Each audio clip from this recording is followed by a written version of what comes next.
Hi friends, తిప్పద్దండి friends. పాలతో మనం daily coffee tea తాగుతుంటాం. అలా కాకుండా మనము పాలతోనే మనం చిన్న పెట్టుబడితో డబ్బు సంపాదించే మార్గం ఉంది, చెప్తాను చూడండి ఫ్రెండ్స్. ఆవు పాలు కానీ గేదె పాలు కానీ తీసుకోండి ఫ్రెండ్స్.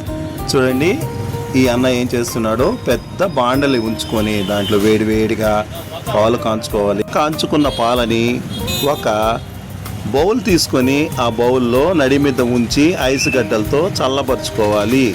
చల్లబరుచుకున్న తర్వాత వాటిని ఒక గిన్నెలో తోడుకొని దాంట్లో పాలుకోవా వేసుకొని మన పిస్తా పప్పు కానీ బాదం పప్పు కానీ వేసుకొని ఆ చిన్న చిన్న డబ్బీలలో నింపుకుంటే, లేదు గ్లాసుల్లో కూడా నింపుకోవచ్చు.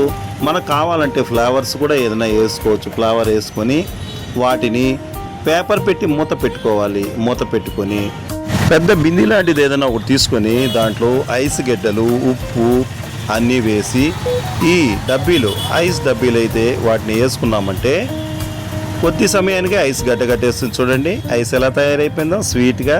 చూడండి ఫ్రెండ్స్, తీయటి ఐసు. చూడండి ఫ్రెండ్స్, ఇంట్లో కూడా ఇలా డీ ఫ్రిడ్జ్లో కూడా తయారు చేసి పెట్టుకోవచ్చు ఫ్రెండ్స్. ప్లీజ్ లైక్ మీ friends, subscribe friends. Bye friends.